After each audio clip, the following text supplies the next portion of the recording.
Zambe malamu, Zambe malamu, malamu we malamu, Zambe malamu, Zambe malamu, Zambe malamu, malamu we malamu. Natali bomo ina ngai, Natali libota na ngai, yoza malamu we, malamu we malamu. Nazalaka nzoka ya kokufa, mokonzi osekwisi ngai, kolo yoza malamu we, malamu we malamu. Nzambe, Nzambe malamu, Nzambe malamu, Nzambe malamu, malamu we malamu. Yesu bolingo, Yesu bolingo ye, Yesu bolingo, bolingo ye bolingo. Bolingo na yo etondi ngai motema ye, yango na yembi na nzembo. Yesu yoza bolingo ye, bolingo ye bolingo.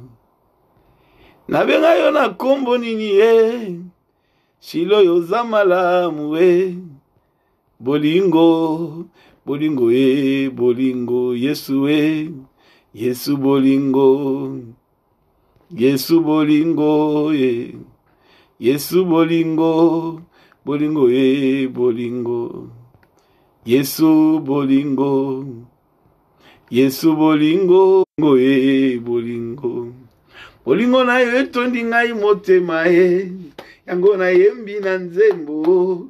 Yesu yo bolingo ye, bolingo ye bolingo. Nabenga yo na kombo nini, papa yoza bolingo, kolo yoza bolingo ye, bolingo ye bolingo. Yesu we, Yesu bolingo, Yesu bolingo, Yesu bolingo, bolingo ye bolingo. Yesu bolingo, Yesu bolingo, Yesu bolingo, bolingo ye. Seigneur, merci pour ce moment de grâce que tu nous as accordé. Merci bisika wapi bana na yo nyonso batelemi, bafandi, baumeli. Ya wopesi motu mokola mususu makasi lisusu. Eo Nzambe, ya koloba merci epai na yo. Na mpoko malamu okorde ngai na connecter peuple na yo bisika nazali, afin que tout le bataille loba moko epai na yo. Il est beau et agréable, ba frère et ba sœur, libota na yo, corps de Christ, tous à l'ensemble. Ba yonso bandimi yo, tous à l'ensemble. Ba yonso bazolanda yo, tous à l'ensemble. Merci, Olungola yo leki yonso, tu as permis ce soir encore tout me la koloba merci. Yango tolobi merci Seigneur. Bisiko zali, bana koloba merci pa na Nzambe, pour la bonté na ye, pour son amour. Bana koloba merci pa na Nzambe, pour la bolungo na ye apesi biso. Bana koloba merci pa na Nzambe, pour la mpema na ye apesi biso. Bana koloba merci pa na Nzambe, pour la makasi na ye apesi biso.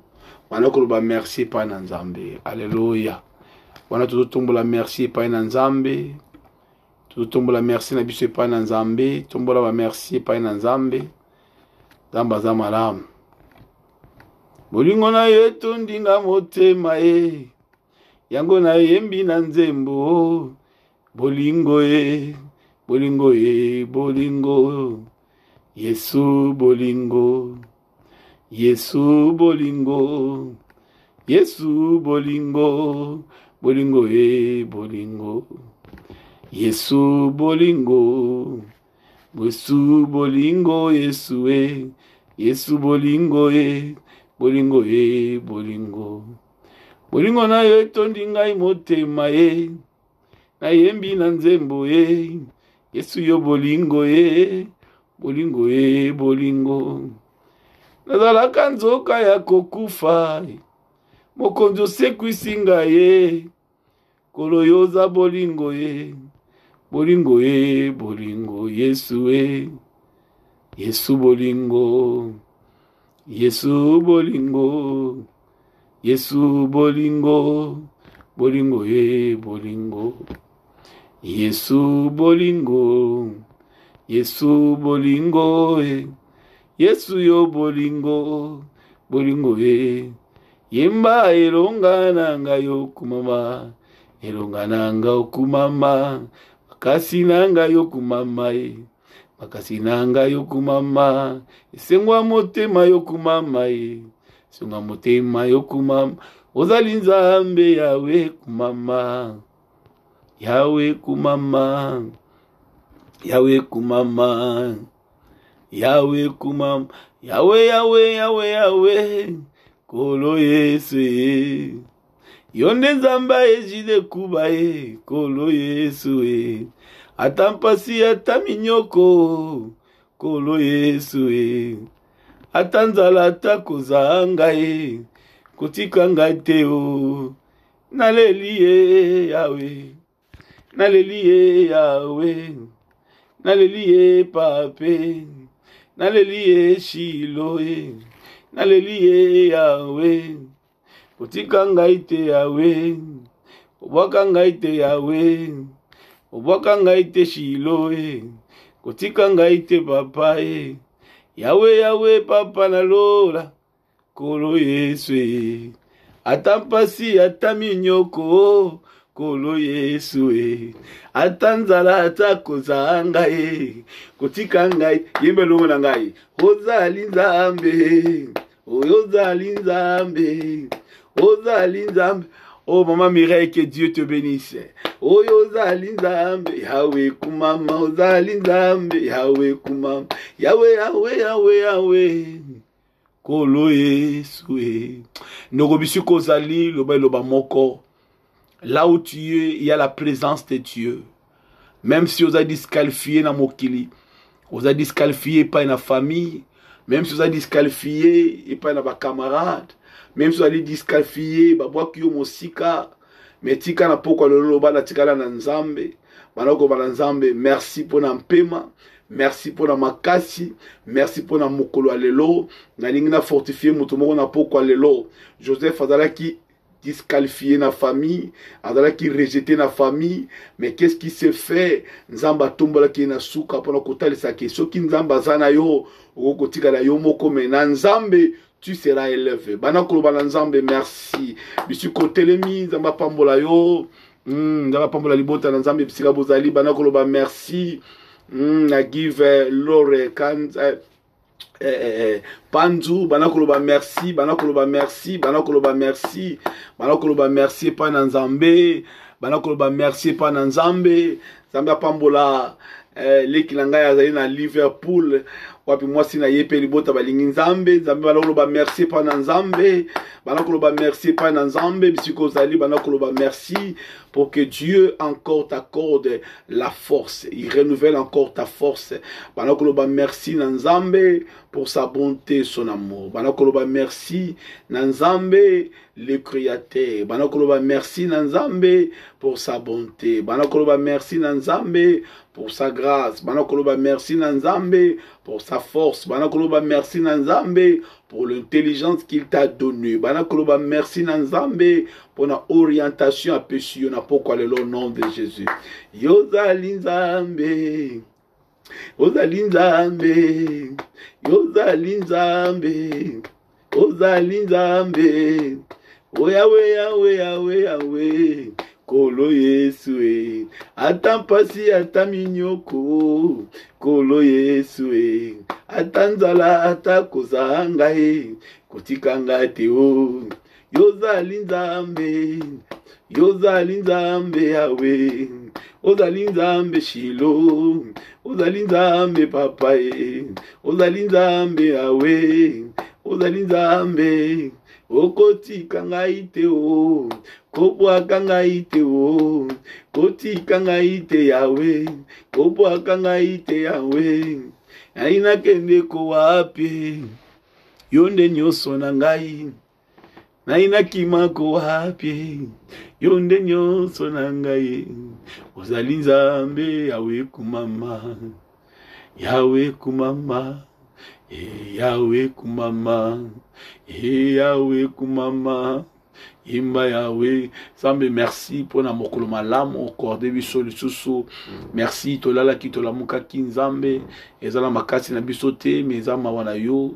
Tolala ki tolamuki eza ngolu libota nyonso eye liboso na yo pona koloba so merci. Merci pour na basali na yo pe bana na yo na kati ya Gagnère d'âme, ministère mondial Gagnère d'âme. Merci pour na pepe na yo nyonso bisika bazali. Nzambe ba oyo bazolo kapasi maladi ba telema bazwa makasi ba oyo Nzambe baza fatigué Seigneur telemisi bango na bandi ko tombola bokonzi pe monene na yo na pokwa lelo na ebiki moto nyonso za connecté akozala dessus te pa matin Nzambe na biso Nzambe nazo sambela aza capable ya kochanger circonstance ya moto moko aza capable ya kopambola moto moko na pokwa ya lelo na après-midi ya lelo. Notre Dieu est capable de tout. Celui qui nous a aimés, il est capable de tout. Celui qui nous garde, il est capable de tout. Celui qui nous bénit, il est capable de tout. Celui qui est avec toi, il est capable de tout. Merci na libota na yo. Là où tu es, que Dieu te donne encore de la force, que Dieu renouvelle ta force. Là où lorsque je chante, vous dites seulement merci à notre Dieu. Priez, élevez la présence de Dieu, glorifiez tout ce que Dieu fait dans ta vie. Allah reconnaissant, soyez reconnaissant devant tout ce que Dieu a fait dans ta vie. Il y a beaucoup de gens qui sont morts, il y a beaucoup de gens qui ne sont pas dans la santé comme toi tu as, mais aujourd'hui Dieu t'a gardé avec la santé. Tu peux manquer tout, tu peux tout perdre, mais la santé, le souffle de vie que nous avons, c'est là où Dieu est assis parce que sa bonté est encore là. Alléluia. Banakoloba merci Nzambe car sa bonté est là. Banakoloba sou merci Nzambe car sa bonté est là. Banakoloba sou merci Nzambe car sa bonté est là.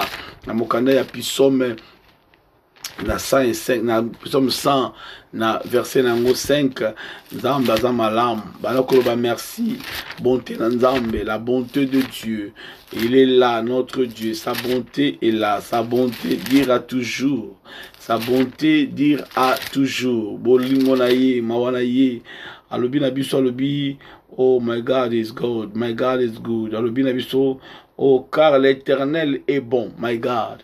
Écoutez ce que Psaume 100, dans verset 5, le dit, car l'Éternel est bon, l'Éternel est bon. Nzambaza malamu, oh, Nzambaza malamu. Atana lolenge yonso, ozo vivre, bon mo, ina pasi, ina douleur, ina malade, ina kozanga. Dieu est bon, l'Éternel est bon.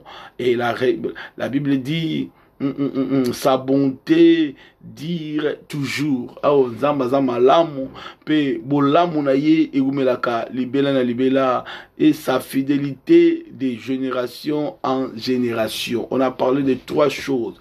Dieu est bon et la bonté de Dieu et sa fidélité. My God, my God. Bana koloba na Nzambe, nazoni moza malamu, nazoni ma bonté na yo, nazoni ma fidélité na yo. Tu es derrière ta parole pour l'accomplir. Bonde la pona bomo na yo, bonde la pona peuple na Nzambe, o bazoli kana nzela pasi ya minyoko, bonde la pona libota nyonso, pa nyonso bazali bana na Nzambe, pe ba o bazo sambela te, ba o balembi na kondima, ba o baza troublé na foi, que Dieu remonte leur foi encore ce soir, que Dieu remonte la foi, la confiance ya mitema ba o balembi, ba la kobonde le pa na Nzambe na makambo misato, Psaume 100 verset 5, l'Éternel est bon et sa bonté dire toujours et la fidélité, sa fidélité de génération en génération. Il y a trois choses qu'on a parlé dans le Psaume 100 verset 5, la bonté de Dieu. Dieu est bon et sa bonté dire toujours.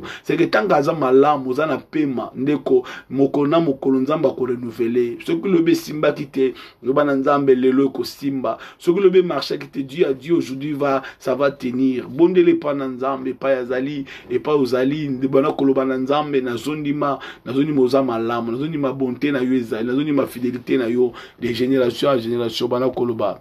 Yozali Nzambe. Yozali Nzambe Yahweh. Yozali Nzambe Yahweh.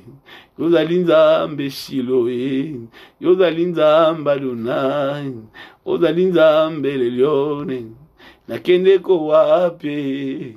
nakimako wapi. Yawe, Yawe, Yawe, Yawe, Yawe, kolo Yesu e.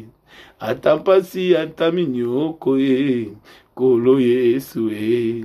Atanzala atakozanga e, kotikanga te. Oyo ozali Nzambe Yawe, ozali Nzambe Shilo, ozali Nzambe Ayai, ozali Nzambe Yesu e. Nakende go wapi, Yawe nanga Yesu e. Nakimana nani ye, kolo Yesu e. Yambe Yawe, Yawe papa nanga ye, kolo Yesu e. Atapasi ataminyoko e, kolo Yesu e. Atanzala atakozanga e, kotikanga te o. Naleliye Yawe, naleliye Shilo, naleliye pape, naleliye Nzambe, naleliye pape, naleliye Nzambe.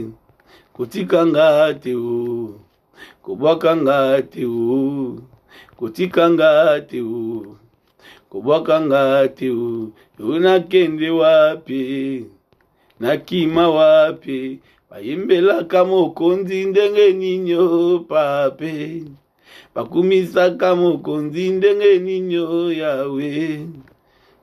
Wapi Nzambe o, Nzambe nanguya Yesu e. Wapi Nzambe o, nakima na ye ndeko bana kobondela makila na Yesu sopala kina Golgotha, le sang de l'agneau de Dieu, le sang sans tache, le sang qui nous a rachetés, le sang de Jésus, le sang de l'agneau de Dieu, le sang qui nous a donné la force, le sang de Jésus, le sang de l'agneau de Dieu. La Bible dit sans la fusion du sang, il n'y a pas le pardon du péché. Voilà, tobani koloba makila na Yesu. Makila oyo sombanga na yo, makila oyo longolanga na kati nankanga na Satana, makila oyo délivrer ngai na maboko na monguna, makila oyo esombi ngai na longo na wenze ya tipo ya masumu, makila oyo esombi ngai na longo na tipo ya maboko na banguna ba démon, makila oyo esombi ngai longo na maboko nyonso na oyo batiaki salite na kati na nzela na ngai na réputation, makila oyo somba ngai liboso na oyo ezaki misala ya coutume, misala ya banvotement ya bahotel ya mabe. Oh, makila ezo sombanga liboso na balwa ya mokili, makila na Yesu ezo sombanga liboso na makambo yonso ezo tungisa bomo ya libota. Makila na Yesu, le sang de l'agneau, bala kobelela makila na Yesu, bala kobelela makila na Yesu, bala koloba le sang de Jésus, le sang de Jésus, le sang de Jésus, le sang de l'agneau, le sang de Jésus, le sang de Dieu. Tant aux bonde la tala psaume 100 verset 5, Nzambe le Dieu l'Éternel est bon et sa bonté dira toujours et sa fidélité de génération en génération. Cela dit tant que Nzamba za malamu, makila na Yesu pana ki po somba bato yonso baza mabe, makila na Yesu pana ki po somba biso ba onyonso to ligaki na nzela molili moto na motaki na train na ye. Motabuta tambola kina lolengi na ye me makile sopani po toko mabana libota moko, toko mabatu ya kor moko, toko mabana ya tata moko, makile sopana ki obalbiete l'agneau de Dieu qui ôte les péchés. Pona kolongo la biso na mur de séparation entre l'homme et Dieu. Makila na Yesu, le sang de l'agneau, le sang de Jésus. Neko makila na Yesu bisuko telemi na zo déclarer que makila na Yesu e bana ko racheter bo mwena yo, kenaki mosika na Nzambe zonga e o ba démon na ba kote ba déranger bo mona yo makile zonga to zongi na présence ya Nzambe par le sang. Et il y avait quelque chose qui nous séparait de Dieu, il y avait un mur qui nous séparait de Dieu. C'est pourquoi Dieu il s'est permis de verser le sang. Il a versé son sang pour que nous soyons sauvés. The blood of Jesus Christ. The blood of Jesus Christ. The blood of Jesus Christ. The blood of Jesus Christ. The blood of Jesus Christ. The blood of Jesus. Jesus Christ. Jesus Christ. Jesus Christ. Jesus Christ. Makila na Yesu. Bana kotala 3 mots. Oh, Dieu est bon. Et sa bonté dire toujours. Sa fidélité de génération en génération. tanka linganga yango ya kosopa makila na ye. Dieu a tant aimé le monde, il a donné Jésus afin qu'il verse son sang à quiconque croit en lui ne périsse point mais qu'il ait la vie éternelle. Banoko bananzambe makila na Yesu banoko implorer le sang de Jésus, implorer le sang pour tes enfants, pour ta famille, pour ton mari, ta femme, tout le monde.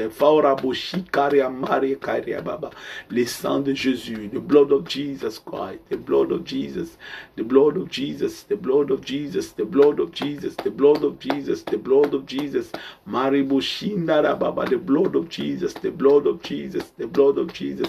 Makila na Yesu, makila oyo ezonganga kolega makila na belle, makila ezobatela biso kolega makila na mwana nyama oyo bomaki na Egypte na bateki na baleton, makila na Yesu bana koloba na Nzambe merci parce que osombi ngai, merci olongoli na maboko ankanga na monguna, tu m'as transporté du ténèbre au royaume de la lumière de ton fils Jésus. Merci Seigneur, le sang de Jésus, le sang de l'agneau, le sang sans tache, le sang de Jésus, le sang de Jésus, le sang de Jésus, le sang de l'agneau, le sang ndakuna yo moto moko te abela akufa, moto moko te alika na malade tika na ngolibela, moto moko te akota pe akangama na singa moko ya banguna na ye. Par le sang de Jésus bala ko déchaîner yango, bala ko détruire yango, bala ko canceller yango, canceller toutes les paroles mauvaises tellement liboso bomo na yo ya libota ya bandeko ya moto nyonso o ya telemisa moto akobonga te akoavancer te akokota bisika boita akokoma boite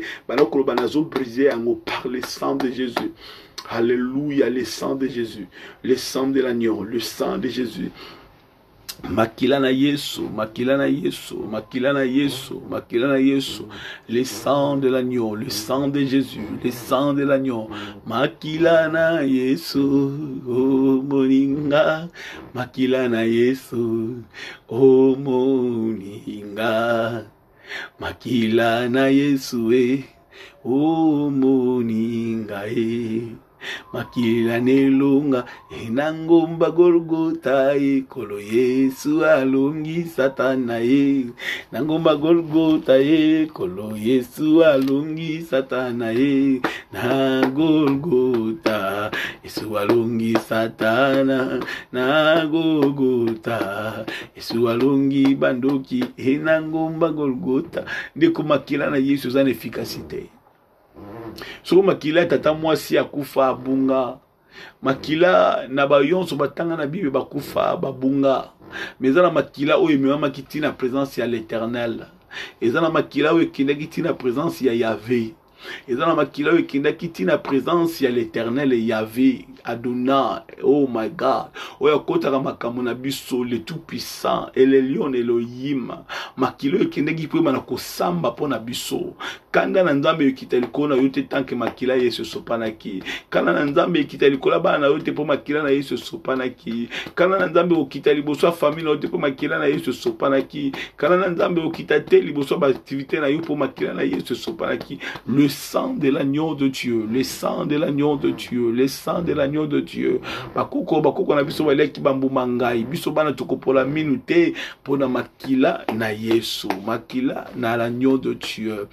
Alléluia, makila na Yesu, makila na Yesu, elonga ezali na makila ma Yesu, alléluia, elonga ezali solo na makila ma esalongi satana, elonga ezali na makila ma Yesu, alléluia, elonga ezali na makila ma Yesu, elonga ezali solo na makila ma Yesu, alléluia, elonga ezali na makila ma Yesu, alongi satana, elonga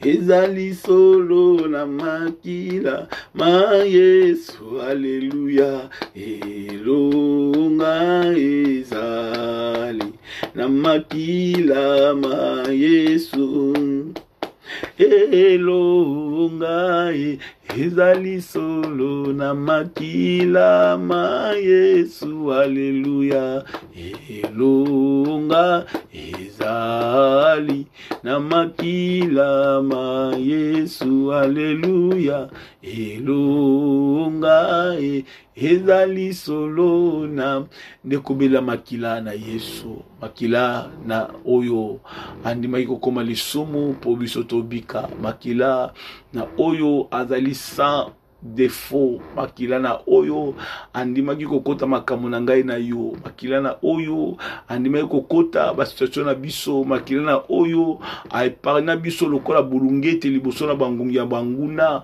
liboso bangungi ya bandoki liboso na bangungi ya ba parole mabe ya bato liboso ya bangungi ya milimo mabe ainima kokoma obabengi o bulungete na biso ko protéger biso liboso na malili ya banguna mipepe ya banguna bunde la makila na Yesu le sang de l'agneau de Dieu le sang de l'agneau de Dieu le sang de Jésus le sang de l'agneau de Dieu le sang de Jésus le sang de Jésus le sang de l'agneau de Dieu le sang de l'agneau de Dieu le sang de l'agneau de Dieu le sang de Jésus ira ndorobushi daraba makila na yo nzambe oninganga liboso na yonso makila na yo Yesu tu m'as racheté makila na yo Yesu je suis gardé protégé bana kobele la protection na nzambe liboso na bana na yo liboso na libota na yo protection na nzambe liboso biloko toza kolia ndeko batu mingi babengami na bengi bango kaka ba grippe mitu pasi mitu kilo ba vie ezokende ya mipepe ezotambola ezokota na bandako ezokota na babisika na bisika bondela makila na Yesu eke mopepe simbote makambo nyonso bakosala sauter bomo na yo mabeko ya esimbote le sang de Jésus le sang de l'agneau le sang sans tache le sang de l'agneau de Dieu marabushi narabushi kareabaribo le sang the blood of Jesus the blood of Jesus the blood of Jesus. Alléluia. Nadoni maete bisika to telemi maloba o misatu ba mo o misatu nzamba za malamu bonté na ye ezali mikona mikolo pe balbi il est fidèle de génération en génération nzamba za malamu oza malamu soki yo kangoli te nzambe nani mosu soki yo kangoli te nzambe nanga nani mosusu mobele yo papa mobele yo papa mobele yo papa kolonanga mobele yo papa mobele yo papa mobele yo papa kolonanga sopangu yana yo Yesu sopangu yana yo Yesu sopangu yana yo Yesu sopangu yana yo Yesu solongana kita lelo yo Yesu yo mata na bomo na ngai solongana kita lelo yo Yesu yo mata solongana kita lelo yo Yesu yo mata na bomo inanga solonga na kita lelo yo Yesu yo mata solonga na kita lelo yo Yesu yo mata na bomo inanga solonga na kita lelo yo Yesu yo mata epaina yo kolo Yesu elikana ngai tango yonso yo longoli ngai na mbumbuwe nakomi solo lelo mwana na nzambe soko tiki ngai lelo nzambe nani oyo akokamba ngai mobele yo papa mobele yo papa oza nzambe malamu merci bana koloba molimo santo nzambe lobelanga Molimo santu nzambe bakisala biso implice na kondima. Molimo santu nzambe bakisala biso implice na kati na moma oyo. Molimo santu nzambe ero za la distraction te et les campamba te mais za la implice na kondima. Molimo santu yondo yebiso koleka biso moko, ajoute implice dans notre foi, ajoute implice dans notre esprit, car c'est Dieu qui dépose à nous dans notre esprit le vouloir le faire, et il témoigne dans notre esprit que nous sommes enfants de Dieu, que Dieu commence à déposer de grandes choses, de paroles de foi, des dons spirituels, de ministère, nakati na esprit, que le Saint-Esprit ouvre les oreilles d'écoute et l'intelligence de comprendre la parole divine de Dieu. Merci Saint-Esprit pour les révélations de choses cachées. Merci Saint-Esprit, merci Saint-Esprit. Merci Saint-Esprit de Dieu, merci Saint-Esprit de Dieu, merci Saint-Esprit de Dieu, merci Saint-Esprit de Dieu, merci Saint-Esprit, merci Saint-Esprit, merci Saint-Esprit, merci Saint-Esprit, merci Saint-Esprit de Dieu, merci Saint-Esprit de Dieu, merci Saint-Esprit de Dieu, merci Saint-Esprit, qu'on communique biso implice dans la foi. Merci Saint-Esprit, qu'on communique biso au babengi la puissance de la parole. Merci Saint-Esprit, qu'on communique biso la grâce. Merci Saint-Esprit, qu'on communique biso ta bonté. Merci Saint-Esprit, qu'on communique biso ton amour. Oh my God. Merci Saint-Esprit, car l'esprit que nous avons reçu c'est toi. Ce n'est pas un esprit de timidité. Oh my God. Mais un esprit d'amour, de force et de sagesse. C'est pourquoi je dis merci Saint-Esprit. Communique à nous cela. Parle-nous, ajoute-nous encore un plus. Merci Saint-Esprit. Pour na pokwa malamu opesi biso ba yonso nzambe ba oumeli na kolamuka ezali mawa komona ete yonde mutopesa biso makasi ya kolamuka ozo renouveler biso la force du matin.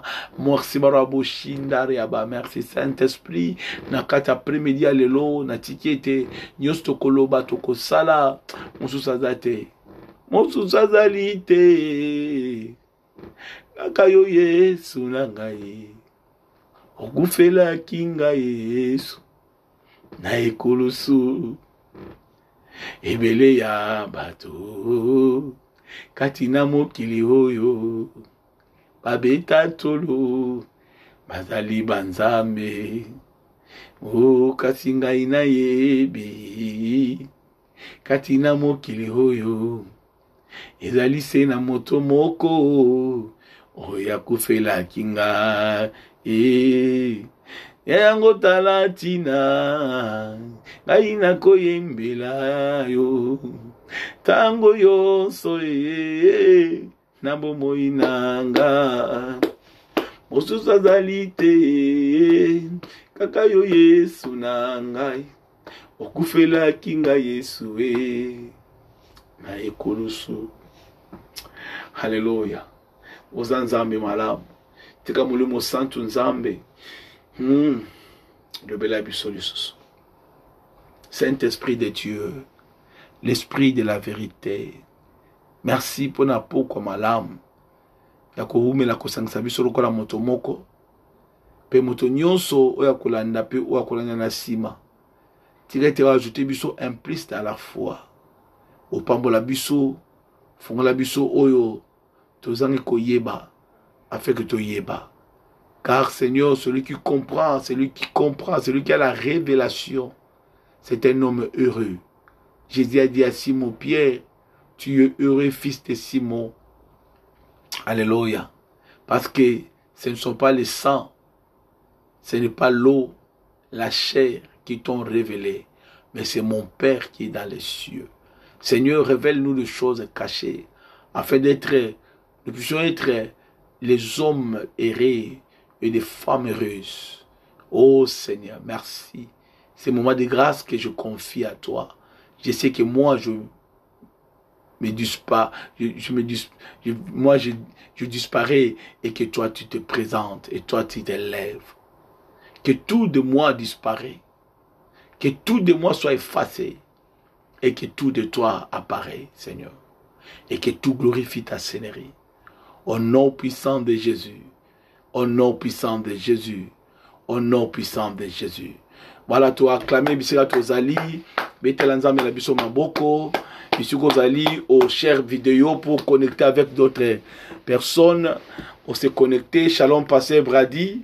Shalom tout le monde. Shalom Shalom Nibo Tanzambe. Shalom la femme de foi Maman Titi. Puis Shalom Papa Blanchard et tous les autres qui sont là. Que Dieu vous bénisse. Bande comme ça va continuer vos chères vidéos afin que baleka na kokota na tanabiso ya prière. Voilà. Dieu nous a permis aujourd'hui tout en paiement. Ce n'est pas au hasard. Si Dieu a permis, oh, que Dieu bénisse l'homme de Dieu, le pasteur Brady. Oh, vraiment, avant de commencer, qui choque, me choque était na kumisi nzambe. Wapi ya moko na biso, le pasteur que j'aimais beaucoup, a koufaki na France, le colo accident moko. Pasteur Gilles Max. Asali accident na kati ya mutuka na motorway parmi batwale na kati ye akufi, mais c'est un pasteur Gilles Max azabongo na France. Je suis revenu na habité ceux qui s'y bakundi, mais ça m'a touché parce que alinga kinzambe makasi bana na Hollande on travaillait, il aimait beaucoup Dieu et na habité kinzambe wana à permettre ma cambouane salema. Tout c'est toujours merci parce que dans toutes circonstances, tout comme ça toujours nzambe. Naibi katiki moi si atiki bana, c'est pas facile. Nazaki na Kishasa, j'ai vu les orphelins, j'ai vu les veuves. Vous savez, moi si à Mosali nzambe, biso na poto nous travaillons. Mais en Afrique, il y a des gens qui travaillent pas mais qui servent seulement l'Éternel. Alors tant azo kufa moi, ça, c'est ce que nous déclaré aux alliés, comment je dis, paiement ya souka, compte final. C'est ce que nous déclaré compte final. Donc, ils ont signé là-bas, oh, bazaba na nzambe, basal sabave, basal saborphelin, afin que bas se remonter. Na likambo ko sambela bakoza la mais le consolateur aussi est là les saints mais ils ont un peu nous aussi qui sont les enfants de Dieu tout comme bananzambe aider les orphelins aider les veuves comme moi c'est Gilles Max le pasteur Gilles Max n'est plus là mais moi souana a koluka Élysée Zabiso poto le ko sunga mafuta na ndako na yezanga te et c'est multiplié nzamba pambola biso. L'après-midi à l'élo, on a partagé la foi. Parce qu'il y a beaucoup de confusion concernant la foi.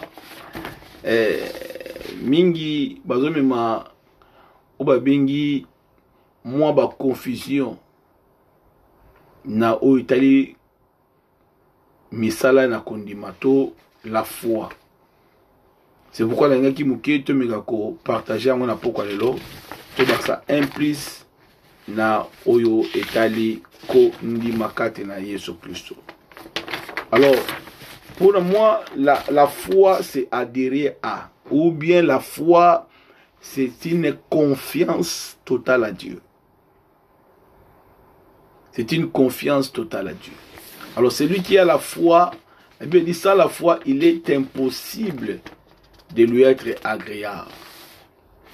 Sans la foi, il est impossible moto a sepelisa bongo nzambe.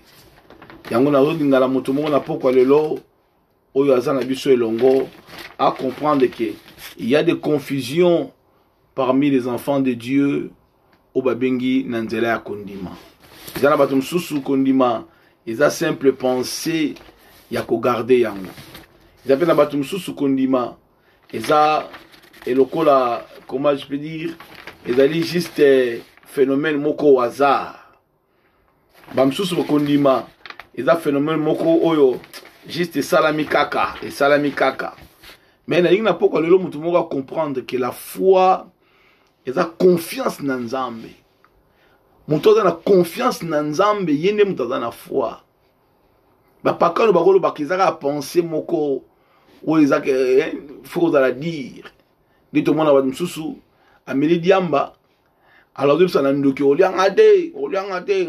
à dire. Donc, pour lui, c'est comme si quelqu'un qui a la foi, il a juste à déclarer Malobamoko à Ningwana, mais ça n'a confiance dans Nzambe. Et ça fait que sous baza ba occultisme bango bi baza lolingi na bango ya foi. Ba bi ke faut bazo ba penser na bango ba fixer yango bisika moko et quelque part là ba déclarer ki baza na foi. Donc il y a des choses oyo ezo salima. Il y a des choses oyo ezo salima et pas na batu. Je peux donner un peu d'exemple. Les païens, je lis ça pour que quelqu'un puisse comprendre. Alors les païens parlent de la foi comme l'optimisme, donc quelque chose comme optimisme. Donc, et là au moment les arabes waza comme j'ai dit, donc nous avons la foi que cela va se faire.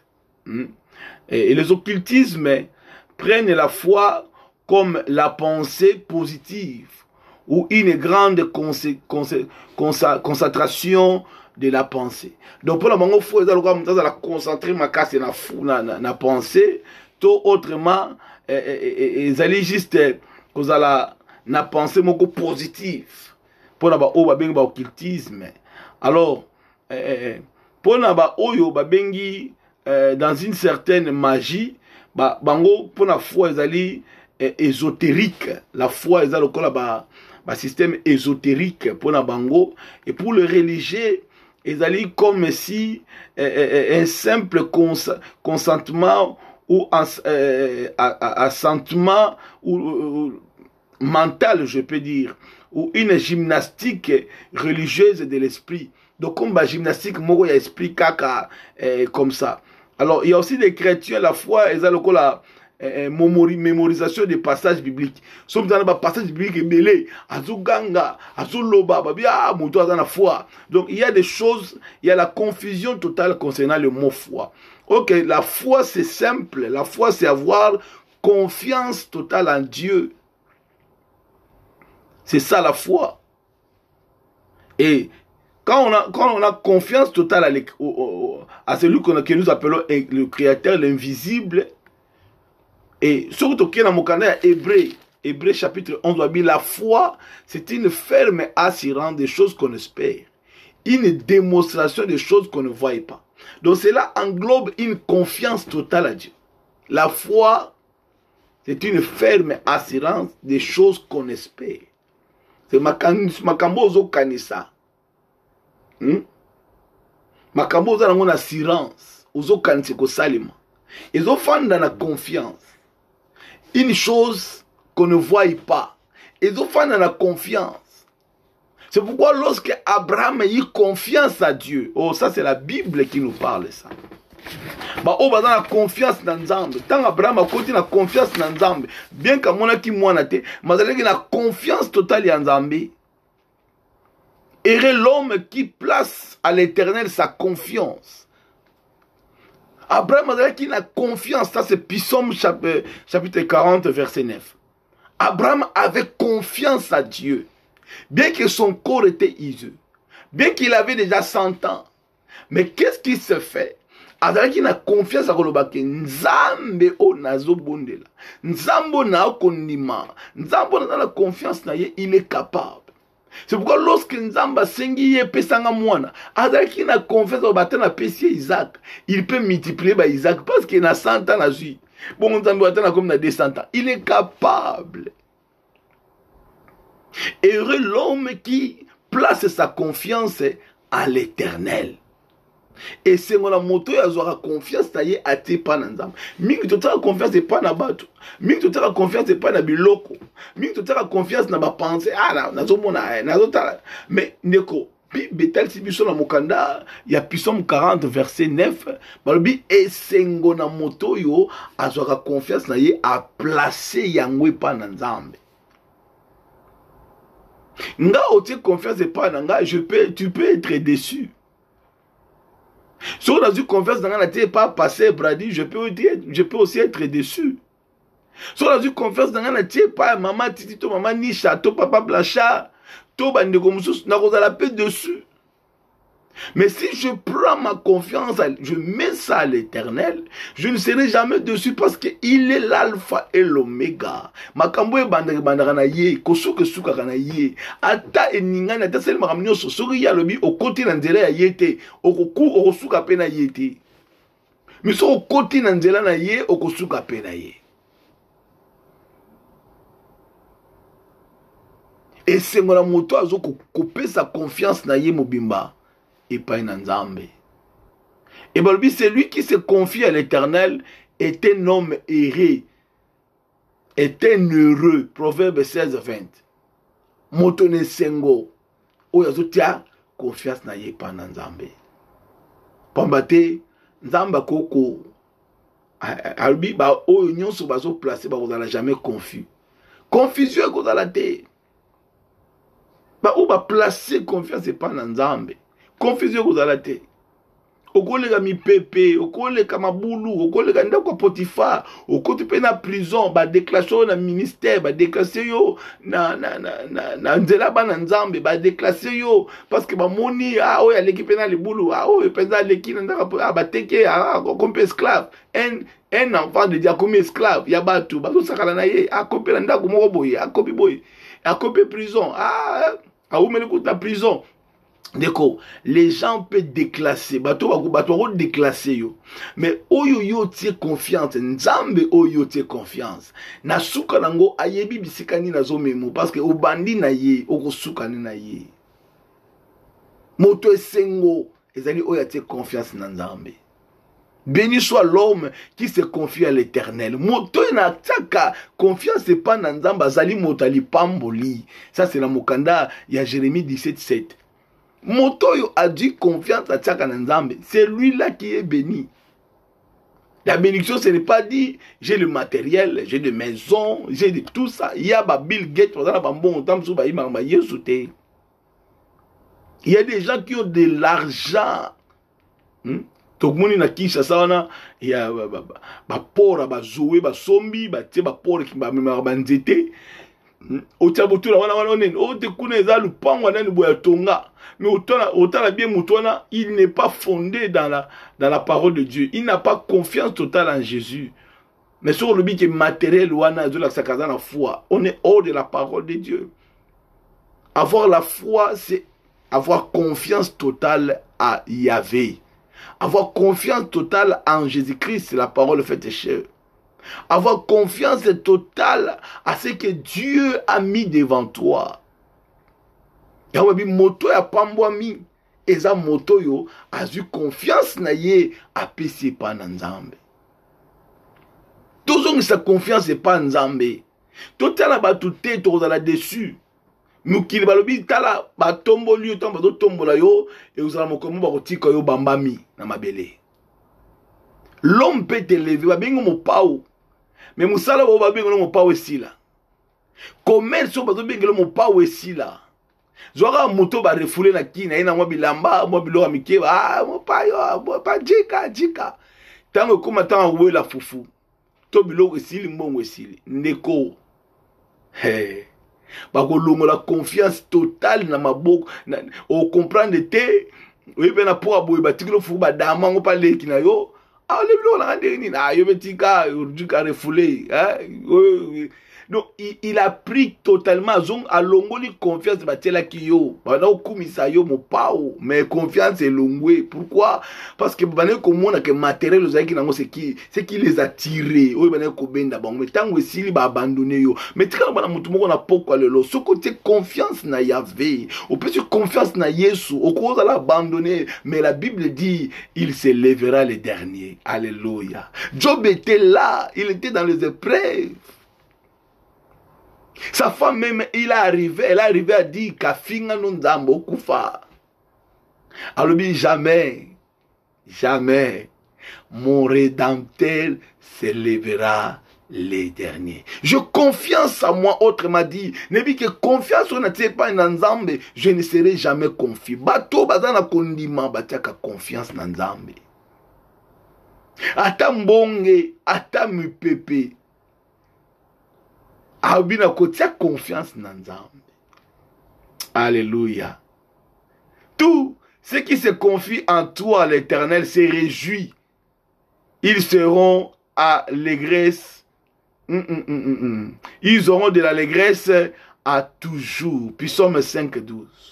bao batie motema epai na nzambe base confie na nzambe baza bato bazalaka bato na esengo mpe bato oyo ntango nyonso mokolo nyonso ekosengo bana obotala motema akozanga lipa me akozala na esengo epai na nzambe.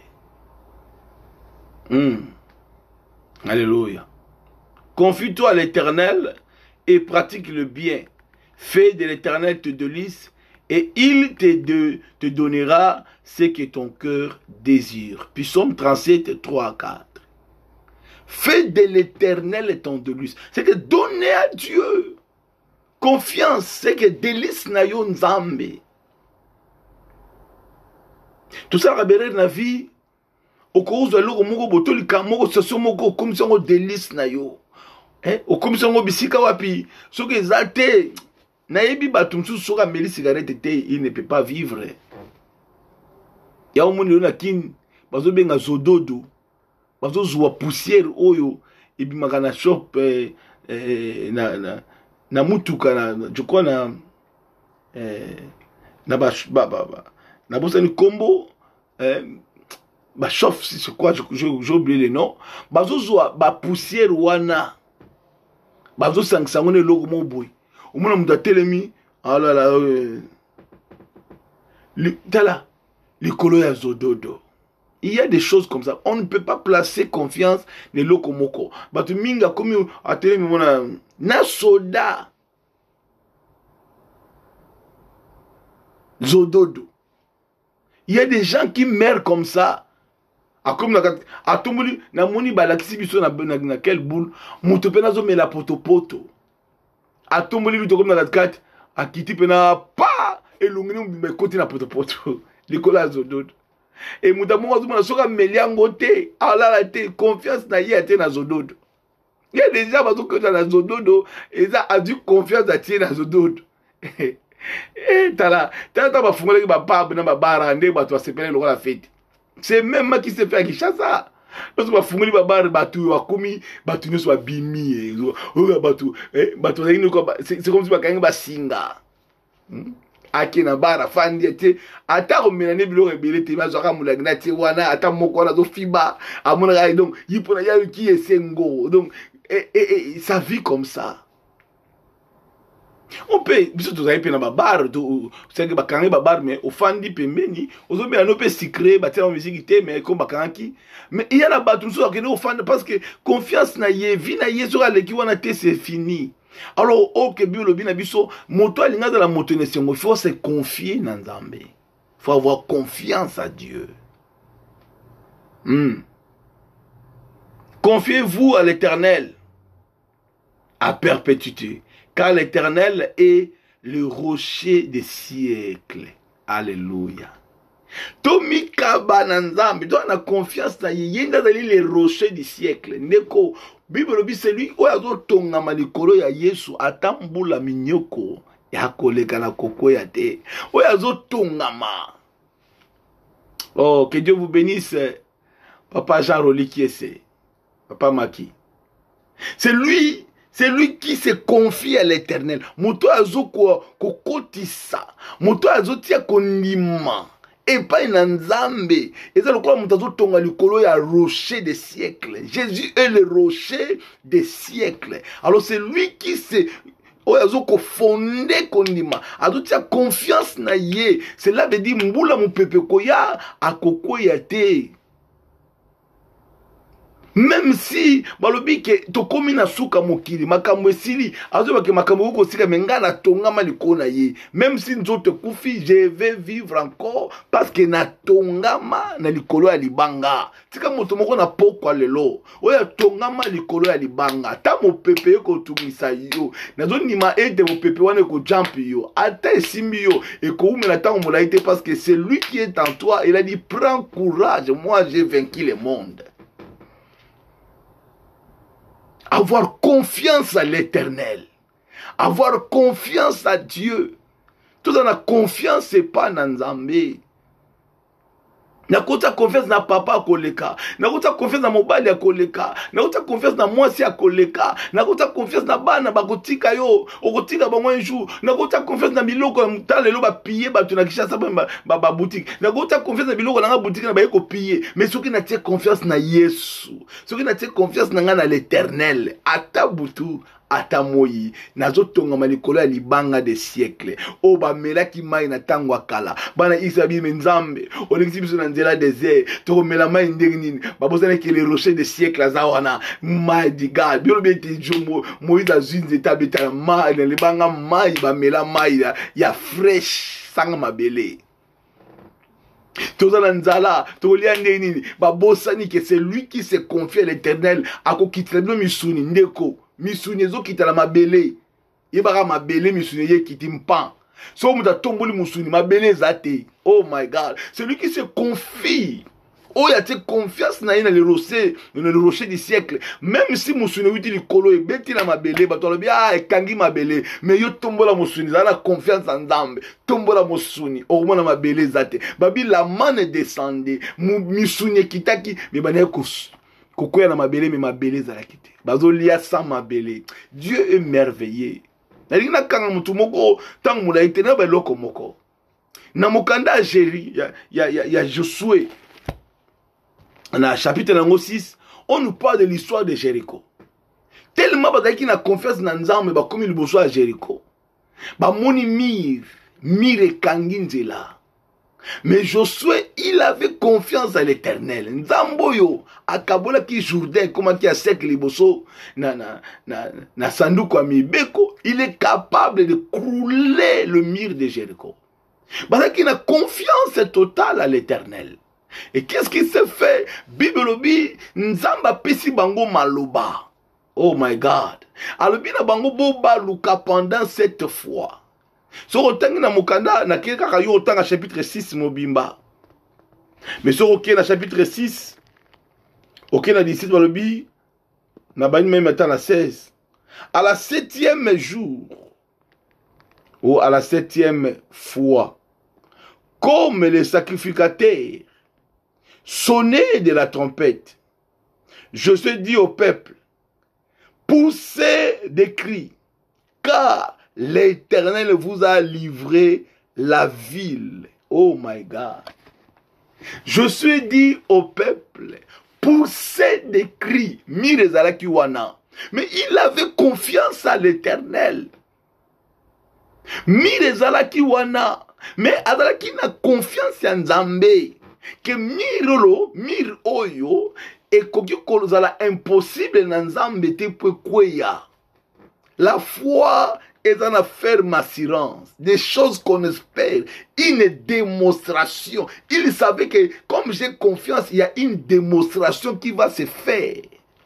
Attendons la monité, mais na zonima, il y a une démonstration. Babani kobaluka, basoda ya ba Jéricho, bazo seka, babitala bato bazoba, fabayatana ba uzi ya bien. Bayana ba marteau, ba birin, ba boukamir, bango bazo yemba, bazo. Il y a des choses, Dieu confond le monde avec des choses simples. Car la foi,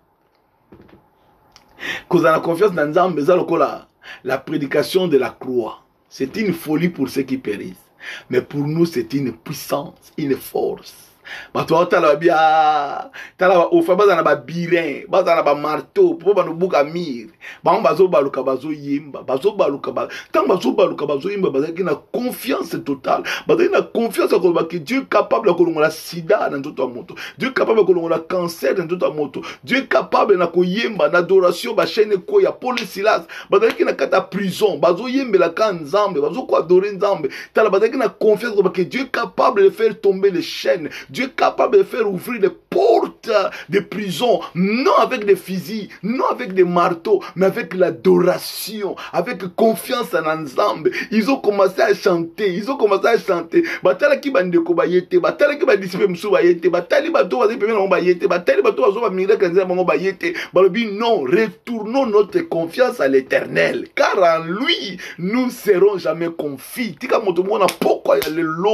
Wa toute sa confiance na nzamba kozala jamais confis, kozala confusion te. Retournons à la confiance à Dieu. Même si tu n'as pas encore vu, chanter l'adoration, lever ton Dieu, lis seulement la Bible, parler des mots. Ce n'est pas dit prier 2 heures, 3 heures, 4 heures. Nzambende akoyoka yo. Tu peux prier pendant 10 minutes en parlant des choses de la foi et tu mets confiance à notre Dieu. Il est capable. Babi, pour les Célestes, ko yemba, bazo yemba, babi, ba prisonnier, bazo yoka, il y a eu tremblement, il y a eu les chaînes qui s'est déchaînées, na kata adoration, parce qu'ils avaient confiance à Dieu. C'est ce que Josué, c'est la même chose. Josué et tout le peuple chantaient, ils tournaient, bazo yemba, 3e jour, 4e jour, basora, mais ça, ce sont des fous.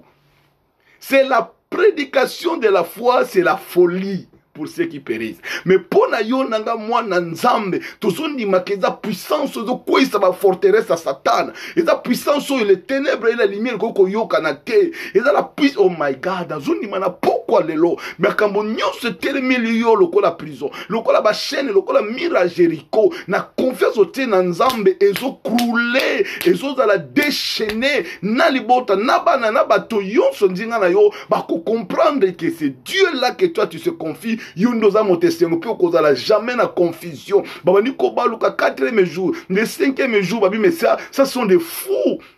Bato batama boma, bazana ba birente, bazo baluka na sanduka bibeko. Alléluia. Sanduka mibeko, sanduku. Ndaka na kata sanduka mibeko ezalaki l'image ya Jésus. Il adorait Jésus. Il tournait avec Jésus. Parce que ma pesaki na kati. Ezaki na ba pierre de la loi, la parole. Ezaki na lingenga na arona. Oh my God. Ça représentait Jésus-Christ. Lorsqu'il tournait devant Jéricho, ils avaient que Jésus. Il avait confiance que Nzambo yo abimsi biso en Égypte. Nzambo atambo si biso banzela. Jourdain ezalaki partagé à sec devant la présence de l'arche de l'Éternel. Et nous avons eu des signes de pierre. Et nous croyons que devant Jéricho, même si les gens disent qu'ils sont fous, nous avons été à boyo, nous avons été à monaraye, nous avons été à boyo, monaraye, nous avons sambe la yo, monaraye, au sommet le beau quand nous avons liboso na yo, au moment ta image à pamba, na mona image, na mona nzambe ko fondate, mais nous avons confiance dans nzambe. Ce qui confiance c'est longwe. Même dans libala, même dans nzela amitié, même dans nzela ya bana, même dans nzela mosala, ceux qui confiance et longwe c'est fini. Ça c'est la place des démons maintenant. Il faut mettre confiance, même dans kata foyer, confiance dans la kelora malamu koleka. Nazana confiance dans moi si, nana confiance dans mobile nanga. Même s'il va faire des erreurs, mais je crois que nazana confiance na ye, aye bingai, akofandan, alléluia. Tika motomoka maniko perdre goût ya confiance ya vie na ye, à retourner na confiance. Tala babani ko baluka le 5e jour, le 6e jour, bazo baluka. Tala komi na 7e. Oh my God. Joshua le binabana nzambe. Alobina bana nzambe bosala bakri beta bakri biso ozali loba mololo Yesu azanzambe crier alléluia. Cette mire Dieu nous a donné cette ville. C'est quand nzambe apeso ville bisika yo telemi sokozo crier sokozo loba nzambe merci nzambe apeso possession makambo yonso oye telema liboso na yo ko persete o perse angona pourquoi ya lelo in the name of Jesus Christ. Alléluia. Nzambe oyo topesi confiance. Il est capable de kubimisa mwana na mokonga moto asali 100 ans, na mokonga mwana moi sur asali 80 double ménopause. Il est capable de le faire lorsqu'on a confiance à lui. Lorsque nous avons confiance à lui, Dieu, la folie sera devant le monde. Qui est Sarah? 80 bosana, qui Abraham, 99 100 ans bosana, mais Dieu sait que Abraham au coup faté pour Eliezer à Zondaku, biloko héritier na yo, il savait que il y aura Isaac, le fils de la promesse. Quand celui qui a confiance à Dieu, Dieu sait que Nandela na yo ba promesse kobima, ba génération na yo, ba kosimba promesse ya confiance na yo et pas na nzambe. Si tu as oh my God, celui qui se confie à l'Éternel, c'est un homme heureux. Heureux l'homme qui place sa confiance à l'Éternel. Psaume 49, my God. My God, celui qui se confie à l'Éternel est environné de sa grâce. Nangolu. Ça c'est mon canal Psaume 32 10. Moto azali na confiance na nzambe, azalaka entouré nangolu. Nangolu na nzambe. La grâce de Dieu. Josué avait confiance. Il a dit au peuple, on n'a pas encore vu la ville à l'intérieur. On n'a pas encore percé le mur. Mais nous avons confiance. Criez, chantez, poussez des cris, car Dieu nous a donné la ville. Pourquoi les lots, moto yoso, oya pesi confiance n'est pas dans Nzambe. Nzamba peso possession makambo et telemela ki lokola mir. Atindi kona persion, o percé, o koma. Nzambe oyo, asala ki Paul, et asala ki Paul na Silas, na katia prison, ba koma ki na suka ntango na entre la nuit, oh my God, na kati na mpokwa, na butu, batala ki balobi, il y a plus de confiance aux hommes, il y a plus de confiance na kati na ba généraux, na ba général, na zana ndekomoko, na zana yayamoko, na zana mutamakasi, na zana mbongo. Ils ont abandonné toute confiance des choses. Ils ont élevé la voix d'adoration auprès de celui qu'on appelle l'Éternel. Et la Bible dit, les chaînes étaient tombés, les portes des prisons s'ouvraient et les geôliers le dit mais cet homme, ces hommes bakimi nami boma Pierre a dit non Paul a dit comme boma nous sommes là. Il a dit na ya manzambe na bino tika moto mo a comprendre nzambe na yo ata ba kofinga ba kotola yo na suka ba comprendre nzambo te confiance ba koya kotuna ye ba koloba na yamba ye pona bikanga na libota na ngai tika na pourquoi ya lelo moto mo ka sa confiance et pas na nzambe. Tika moko moto sa confiance et pas dans Nzambe. Confiance bakolo baleka mir oyo. Katisa mir oyo. Ozomo na porte te mozo kende kaka. Babi yo vina yo atikako. Kobeta suma solote o moninga nako za mosala nako bala na osala boye atika na yo ndeko bana ko betaka lisola libala na yo atala no monite bana ko betaka lisola mosala na yo na no monite bana ko betaka lisola ya bana ya mwana na yo na no monite parce que Dieu est capable tango yo zo beto zo kota na confiance na Nzambe il est capable de t'amener au-delà ya ba o miso ba te mona car la foi c'est une démonstration des choses qu'on espère. C'est une démonstration des choses qu'on ne voit pas.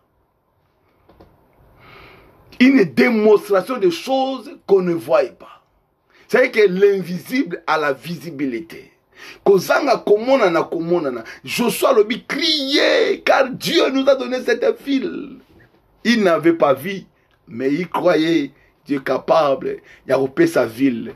Il croyait, Dieu est capable, il a repéré sa ville où ils allaient qui barricader, de causer la mire. Mais il y a eu le mire de Jéricho. Parmi les mires, il y a vu nayo. Nazoni maïte nzambe, azo fait crouler. Mire nyonso zo peksa yo o percé na ville wana. Mire zo peksa yo avancé. Mire zo peksa yo kota, o koma. Tika na pourquoi le mire nyonso qui s'est élevé contre ta vie et s'est croulé quand tu as confiance à Dieu au nom de Jésus. Dieu est capable de faire tout ce qu'il fait. Alléluia. Nzamba est capable de faire des choses. Oh, yaza na ngona bosenga. Alléluia. Nazo ni mana poko lelo. Motolo sa confiance na ye pa na Nzambe. Confiance au PC par moninga na yo moto.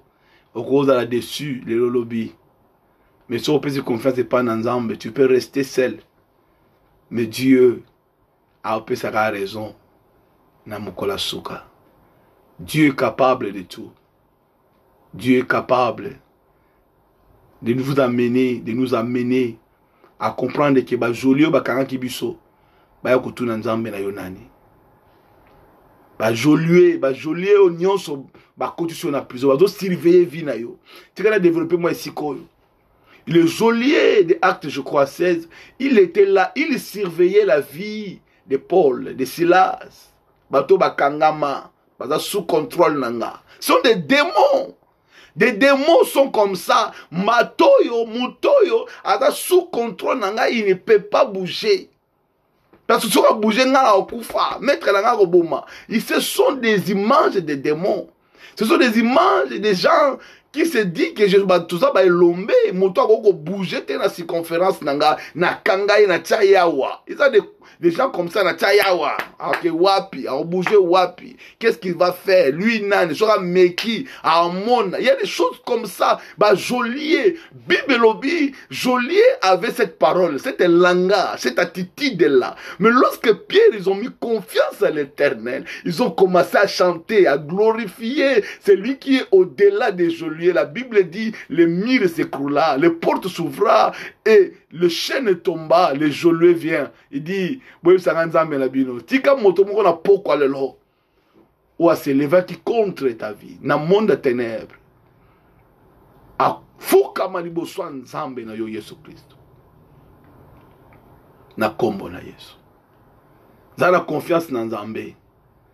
Comme Josué a dit, les murs, la ville que vous avez vue, criez, chantez, parlez, c'est faites une action de parler, c'est communiquer avec Dieu, se connecter avec Dieu. Car cette ville-là, Dieu vous a donné en possession. Moto na confiance na Nzambe, Nzamba do peso oyo nyonso, eza na kati ya pensée ozoluka okoma. Nzamba memayo. S'il y a le mur, que cette mire tombe aujourd'hui. S'il y a des portes, il y a des chaînes, il y a des geôliers, que tous ces geôliers viennent devant toi pour s'humilier, pour demander qui est ton Dieu, pour qu'il soit sauvé, lui et sa famille. Et s'il y a des portes barricadées, s'il y a des murs barricadés, s'il y a des chaînes, que ces chaînes, que tout ça puisse tomber in the name of Jesus Christ. Nzambe nanga pambola moko, tobondeli bisika tozali. J'ai sa confiance dans Nzambe. Ata malade umela kitangu molayi bandeko bazate, mutazate. Mais tant que Jésus se présentera devant l'homme de 38 ans de la maladie, il a dit ce n'est pas le temps de piscine. Mettez confiance en moi qui suis devant toi et lève-toi, prends ton lit et marche. Que ce Dieu-là te donne de la force. Même s'il y a eu 38 ans de problèmes, à koya liboso na yo, à esobosa na piscine. On a moyen de bandeko nanga bazate, batu bazate, mutarubo anga zate abi, je suis là pour toi. Jésus est là pour toi. Jésus est là pour ta vie. Il y a ma kamsusu, osana explication au pesate. Tant que vous avez cette explication, vous avez est-ce que qui peut comprendre ces choses? Mais Jésus dit non, ne donnez pas l'explication, je suis là. Je suis là pour toi. Même si ça fait 38 ans, il vivait comment? Il n'y avait personne. C'était le centre de l'hôpital, on donnait à manger chaque jour, où il était là, il entendait que quelqu'un puisse le jeter lorsque Maïko n'a pas eu guérison. Mais il y avait le temps, chaque chose a son temps. Lorsque Jésus s'est présenté devant lui, il lui a dit, lève-toi, prends ton lit et marche. Et cela s'est fait. Cet homme avait confiance, il s'est élevé, il a courbé, il a pris son lit. Il s'est levé, il a continué à marcher. Que makamonyon se fanta kotango molai na vitika nzamba likolo afongola yo nzela ko telema ya ko linga yango pe na ko tambola ko tasa batu yango lokola témoignage. Voilà, Dieu est capable de faire. Seigneur, merci. Na pourquoi ya lelo na midi ya lelo motonyon soit donc si confiance et pas na yo, même si il a fait 38 ans, même si le mur sont barricadés, même si les chaînes, oh Seigneur, ezingi makolo et kangi maboko ba porte bisika komone zate ba joluer ba zo marcher ba zo sala surveillance lokola ba to makasi loso ba vina biso nsamba Israël, le confiance to pe sur le bid, nous ne serons jamais confis. Na pourquoi lelo moto moko à recevoir le percé naïe, à recevoir connexion naïe, à recevoir victoire naïe, succès naïe, miracle naïe, et sa vie de foi de chaque jour. In the name of Jesus. Et bah yonso va élever maloba contre vie naïe, bah yonso va s'élever dans de prises et de détruits. Seigneur, bah dans la confondue au nom de Jésus. Que le bon Dieu nous bénisse ce soir. In the name of Jesus. I love you all. Bye bye. We see you tomorrow. Lobby. Bandeko bazanga radio. Wapi nzambe. Aiba upesa makasi. Tokutani lobby na mawana ye. Bye bye. Bye bye. See you tomorrow. We love you. I love you too. Bye bye. Bye bye. Bye bye. Dieu capable de faire. Dieu capable de faire. Crois en lui. Il est capable de faire. Il est capable de faire. Alléluia. Alléluia. Yoza nzambe. Likolo lobi yoza nzambe. Yoza nzambe. Bisikala telemina nganga yoza nzambe. Merci, gloire soit rendue à notre Dieu. Bye bye. We love you. Bye bye.